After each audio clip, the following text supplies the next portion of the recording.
Imagine holding a treasure map so old, so precise, and so dangerous that for nearly 2,000 years, no one has been able to fully unlock it. Not a myth, not a legend, a real document made of metal, hidden in a cave near the Dead Sea, and written not to tell a story, but to reveal the exact locations of a massive biblical treasure that has never been found. This is the mystery of the Copper Scroll. In 1952, Bedouin shepherds and archaeologists exploring the caves of Qumran near the Dead Sea made a discovery that shocked the academic world. Among the famous Dead Sea Scrolls, fragile parchments containing biblical texts was something completely different. Not parchment, not papyrus, but a scroll made entirely of copper mixed with a small amount of tin, carefully engraved instead of written with ink. This alone made it unique. But what truly terrified scholars was its content. Unlike the other Dead Sea Scrolls,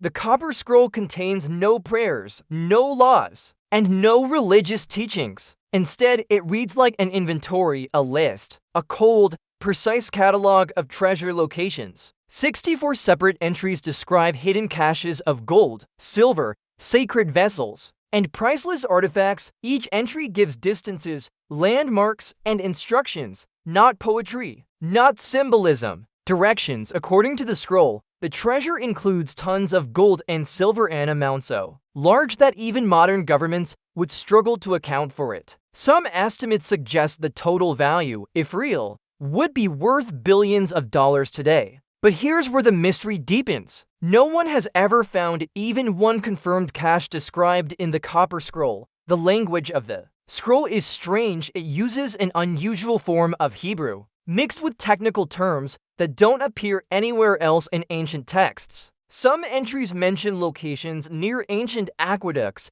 burial sites, cisterns, and ruins. Others refer to places that no longer exist or were never identified in the first place. Scholars realized quickly that this scroll was never meant for public reading. It was meant for insiders, people who already knew the land. One entry reads like this: in the ruin that is in the valley of Acre, under the steps, 40 talents of silver. Another says, in the cave of the old washer, on the third terrace, 65 bars of gold. These aren't metaphors. They are measurements, weights, real numbers, real treasure. So where did it come from? Many experts believe the Copper Scroll was created just before the destruction of Jerusalem by the Romans in 70 AD. As Roman legions closed in, priests from the Second Temple may have hidden its immense wealth to protect it from being looted. The treasure described could be the lost wealth of the Temple of Jerusalem, one of the most sacred and powerful religious institutions in history. Others argue that the treasure belonged to a secret Jewish sect,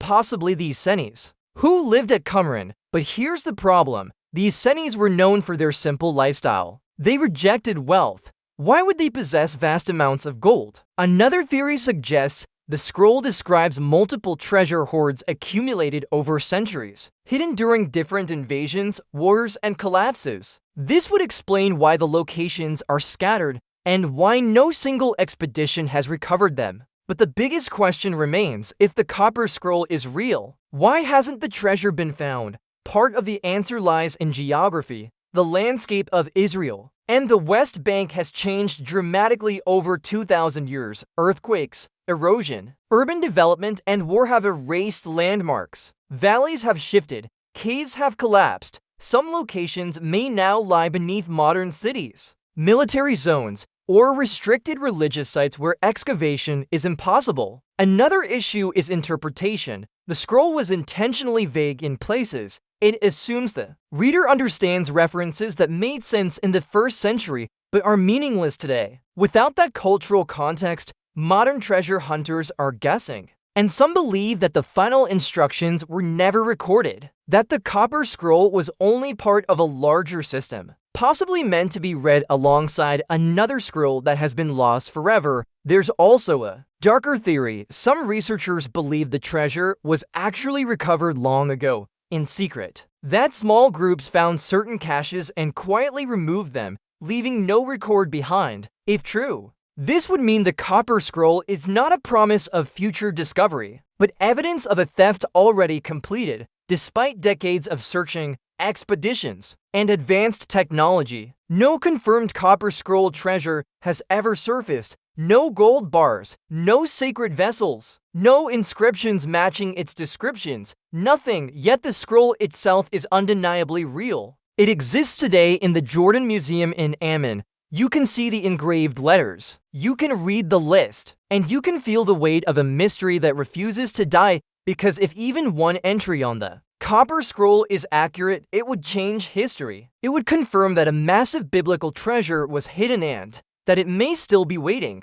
Untouched, somewhere beneath the earth, was the treasure looted by the Romans, buried too deep to find, or protected by secrets passed down to a select few who swore never to reveal it? The copper scroll doesn't give answers, it gives directions. And for nearly 2,000 years, humanity has been unable to follow them. If you're fascinated by ancient secrets, lost civilizations, and mysteries history refuses to solve, make sure to subscribe to this channel. We uncover the dark files, hidden truths, and forgotten stories the world never fully understood, because some mysteries aren't meant to stay buried forever.